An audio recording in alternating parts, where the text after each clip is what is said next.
보살대중 여러분 안녕하십니까? 석가모니불께 경배 찬탄합니다. 미륵존불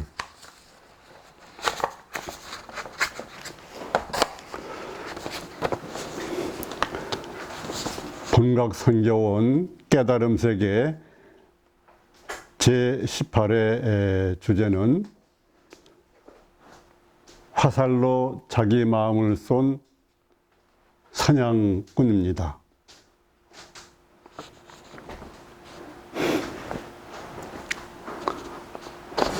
지금 여기뿐입니다. 우리가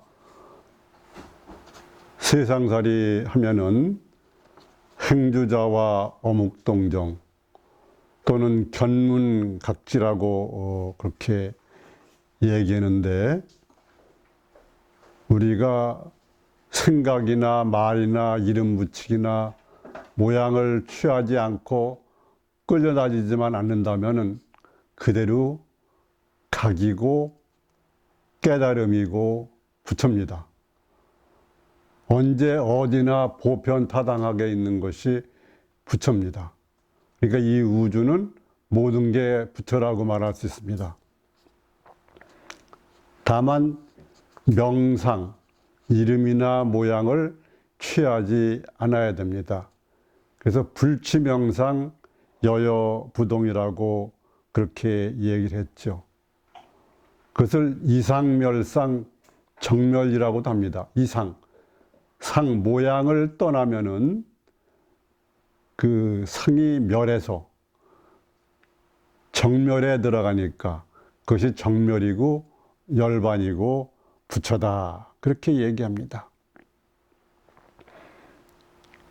그래서 지금 여기뿐인 그러한 깨달음은 무한 차원의 일이고 시간과 공간을 떠난 겁니다. 시간과 공간은 그 생각의 차원에서 생각의 범주로서 일어나니까 무한 차원에 들어가면 그것을 법신불, 비로자나불이라고도 하고, 또는 아미타불, 아미타불은 무량광불 또는 무량수불, 그렇게도 얘기를 합니다. 우리가 세상살이 하면서 문제가 되는 것은 분별 집착 망상으로 인한 분별지, 그것에 따라서 집착하고 망상을 피우고 대립 갈등을 빚는 건데, 그것이 무분별지로 돌아가야 됩니다. 그래서 견성을 하더라도 진여수연이니까 그 깨달음의 자리에 있으면서도 인연 따라 가되 인연에 인과에 불매한다. 불매인과. 인과에 어둡지 않게 분별자제하게 그렇게 살아가야 된다. 그런 얘기를 할 수가 있습니다. 오늘 화살로 자기 마음을 쏜 사냥꾼은 유명한 그 중국 선의 황금시대의 마조 도일대사와 해장 제자와의 관계인데, 이 해장이 석공해장인데 사냥꾼이었습니다. 그런데 그 마조대사를 살펴보면은 일찍이 마하가섭으로부터 28대인 그 달마조사가 동토 중국에 와서 초조가 되었는데, 그때 27대 스승이 바냐다라 존자였습니다. 그런데 달마대사에게 얘기를 하기를, 자네가 중국에 가게 되면은 자네 밑에서 망아지 한 마리가 나와서 천하를 휩쓸 것이다, 그런 얘기를 했는데, 그분이 바로 이 마조 도일입니다. 그 육조 해능 밑에 남학 해양선사가 있고 남학회양선사의 제자가 그 마조도일 선사인데, 처음에 그 육조해능을 찾아뵀는데 육조해능대사가 머지않아서 열반해들 그런 시간이었기 때문에 그 남학회양에게 배우도록 그렇게 한 것이죠. 그래서 이 마조도일 선사 밑에는 그 유명한 그 깨달은 분이 많이 나왔는데, 깨달으신 스님이 전부 130명이 나왔다고 합니다. 그리고 그 밑에 그 제자가 유명한 분의 한 분이 백장회 선사고, 그 밑에 황벽 희운 임재의원, 임재종을 연 그런 분이 있고, 또 한 분이 서당지장이고, 서당지장의 밑에서 원앙종을 위양종을 만든 위산과 앙산이 나오고, 우리나라 조계종의 그 계산조인 도의국사도 이 서당지장한테 배워가지고 우리나라에 선을 퍼쳤습니다. 그 마조도일 밑에 또 하나 유명한 분이 남전 보원선사인데, 이분 밑에서 또 나온 유명한 분이 조주 선사입니다. 그런데 이렇게 과거에 스님이나 이런 분들, 고승되도 깨친 분들을 보면은 그 제자를 제접하고 가르치는데 대개는 한두 가지 방법으로 이렇게 하지요. 언하대오 한다든지 소리 듣고 깨친다든지. 그런데 이 마조도일 대사는 그 방편이 무수히 많아가지고 그때그때 환경을 만들고 분위기를 만들어서 많은 제자를 깨우치게 한 그런 그 스님으로 아주 유명합니다. 그러면 마조록을 보도록 그렇게 하겠습니다. 그래서 마조 같은 분은 그 창조적인 스승이다. 그래서 그 제자를 깨우치게 하는데 성공률이 아주 높은 그런 스승이었습니다. 마조는 제자들을 다룸에 있어 효과적인 수단을 찾아내는 뛰어난 재주를 갖고 있었다. 이것은 석공회장과의 대화에서 잘 나타난다. 회장은 원래 사냥을 생업으로 삼고 살아가며 승려와 마주치는 것을 꺼렸습니다. 어느 날 한때의 사슴을 쫓다가 마조대사가 머무르는 암자를 지나가게 되는데 마침 밖에 나와 있던 마조와 마주쳤습니다. 회장이 물었다. 혹시 사슴이 지나가는 것을 보지 못했습니까? 예, 마조가 되물었다. 그대는 누구인가? 사냥꾼입니다. 그대는 활 쏘는 법을 아는가? 물론 잘 쏘지요. 화살 한 대로 몇 마리나 맞출 수 있나?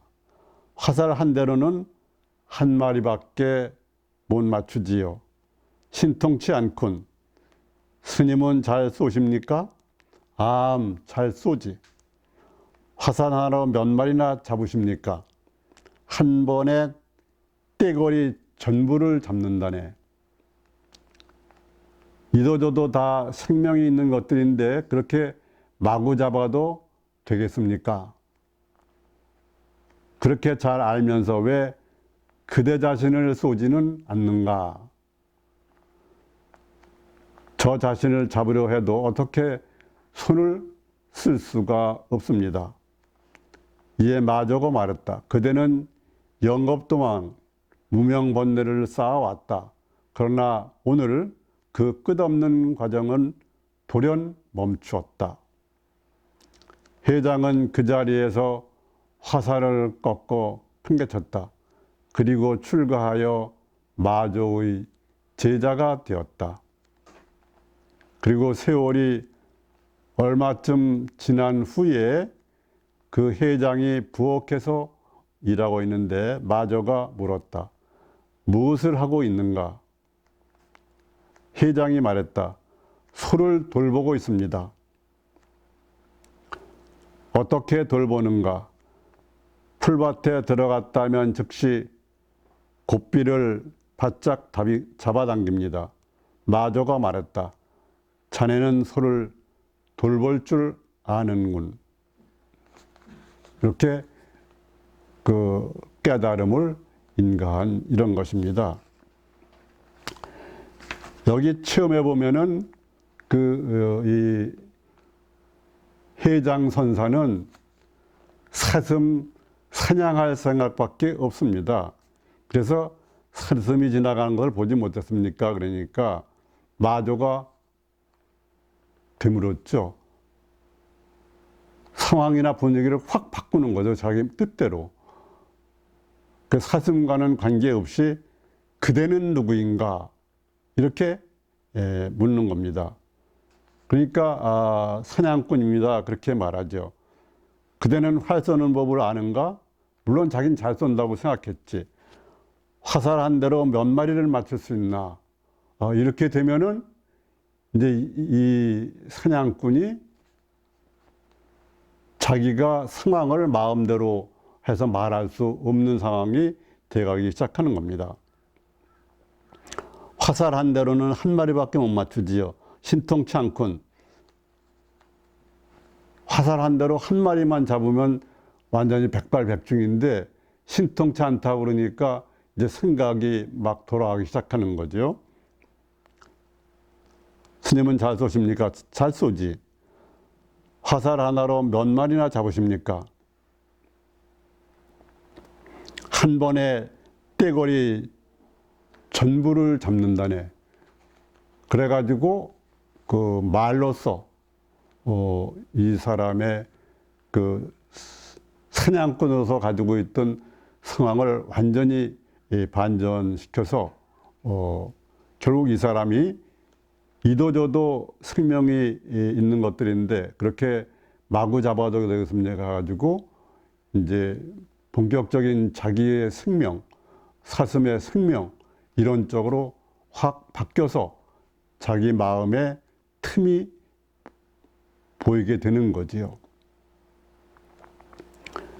그 틈에 그렇게 잘 알면서 왜 그대는 자신을 쏘지 않는가? 그래서 이제 자기 살림에 이렇게 관심을 갖게 되니까 이 사람은 총으로는 자기를 쏠 수 있지만 화살로는 자기를 쏠 수가 없으니까 무슨 말인가 이런 생각을 하고서 거기에 마음에 텅 빈 공간이 생기니까 거기를 비집고 들어가서 그 각성을 불어넣는 거죠. 오랜 동안 무명본내를 쌓아왔는데 그 무명본내는 이걸로 돌연 멈추었다. 그 말을 듣고 이 스승은 그 번뇌에다가 화살을 쏘았고 그것을 알아들은 이 해장 선사는 자기 화살로 자기 마음을 쏜 격이 돼서 거기서 사냥꾼을 그만두기로 하고 마조의 제자가 된 겁니다. 그래서 마조의 제자가 돼가지고 이제 여러 가지 과정을 거치고 나중에 이제 부엌일을 하게 됐는데 무엇을 하고 있느냐 그러니까 소를 돌보고 있다 그랬습니다. 사슴 사냥꾼이었지만 여기서 소는 보통 그 진리를 상징하는 경우가 많습니다.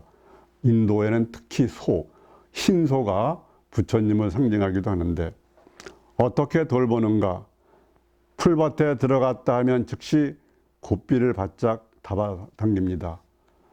모구를 한 후에 그 소를 마음대로 해서 자유자재롭게 하면은 이제 그것이 자유자재인이 되는 거니까 스승인 마조가 말했습니다. 자네는 소를 돌볼 줄 아는군. 이렇게 얘기를 했습니다.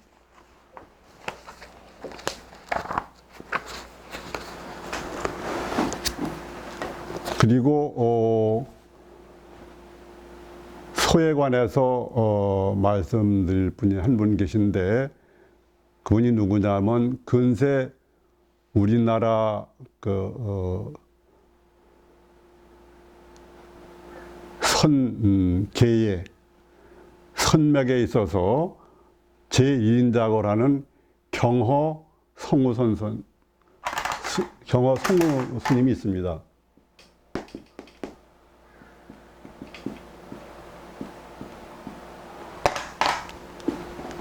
깨어있는 소다. 경어는 거울경자 비로자인데, 이분이 깨치게 되는 것도 그 소에 관한 얘기로 깨치게 되었습니다.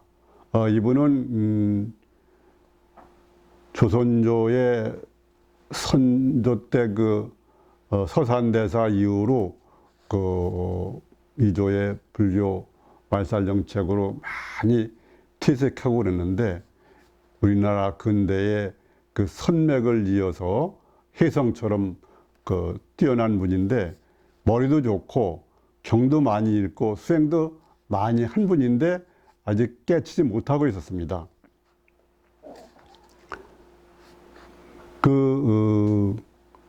경어 성우 스님이 계신 그 절에 한 삼위승이 옆에서 시중을 드는데, 속성은 이시라.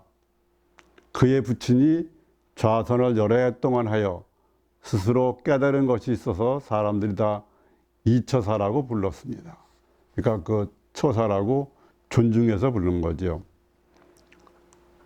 삼위의 사부가 마침 그 집에 가서 처사와 이야기를 하는데, 처사가 말하기를 중이 필경에는 소가 된다 하니, 그 스님이 말하기를 중이 되어 마음을 밝히지 못하고 다만 신도의 시주만 받으면 반드시 소가 되어서 그 시주의 은혜를 갖게 된다고 그 삼위의 그 스승되는 그 스님이 말을 한 겁니다.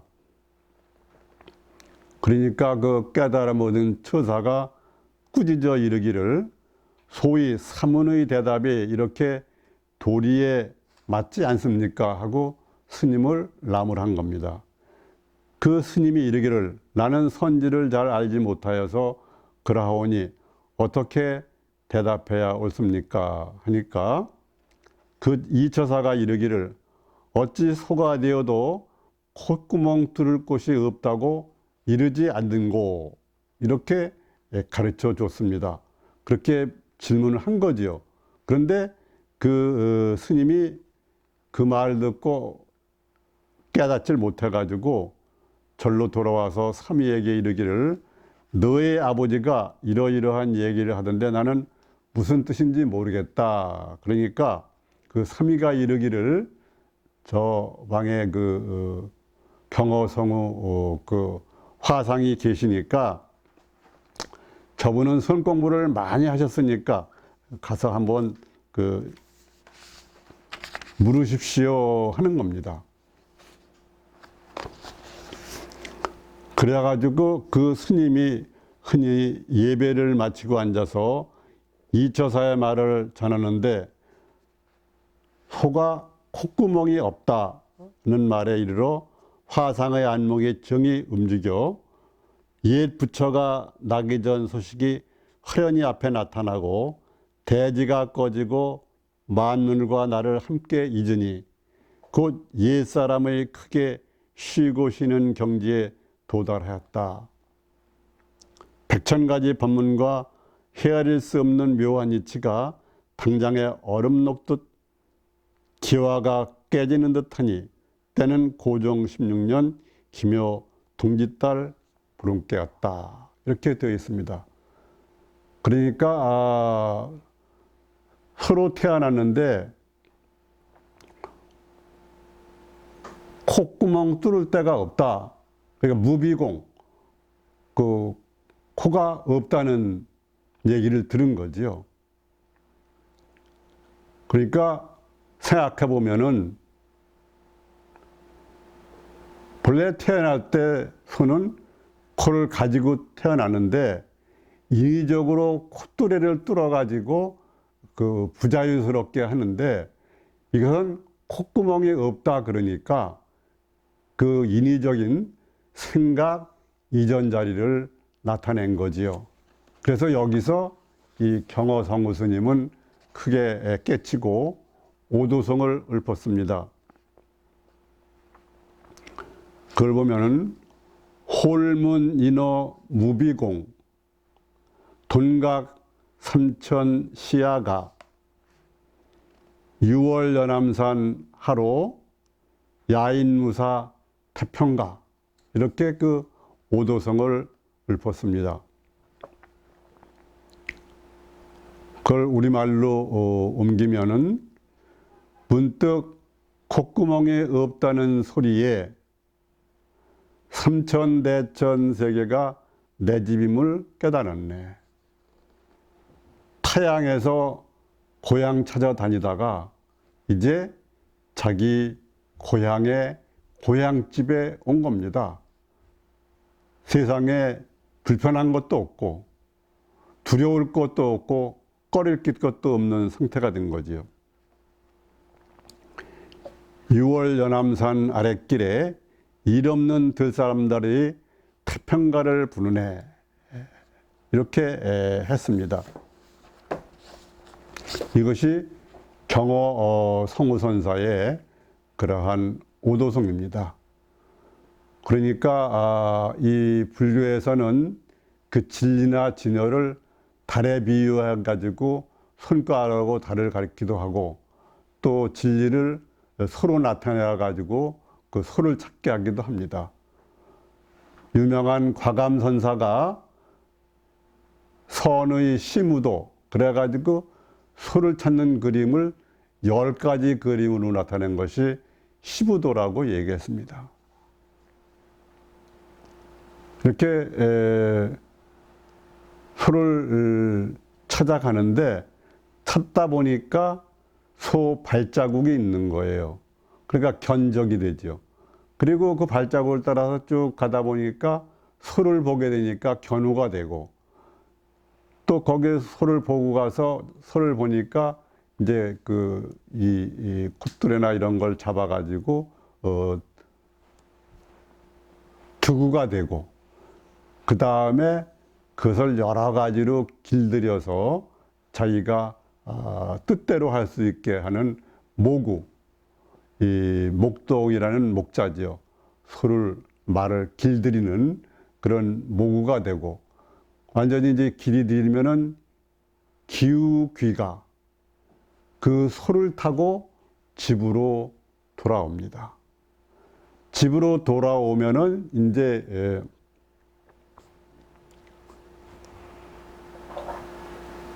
망우 인존 소는 잊어버리고 사람만 존재한다. 왜냐하면 자기가 탔던 진리는 그 소가 아니라 나 안에 있으니까. 그 다음엔 인우구망 소뿐 아니라 다음에는 나도 다 잃어서 반본환원 그 우주의 본래 자리로 돌아가지요. 그런 후에는 입전수수다. 점포에 나아가서 팔짱 끼고 장사도 하고 농사도 짓고 또 물건도 만들고 일도 보는 그런 걸 입전수수라고 합니다. 보통 사람과 다름이 없지만 산 정상에 올라가서 전체를 보고 내려온 다음이니까 세상에 알 걸 다 알면서 다른 사람과 어울려서 조화롭게 살아가는 거 그게 입전수수라고 그렇게 얘기할 수가 있습니다. 그래서 자고로 유명한 선사들은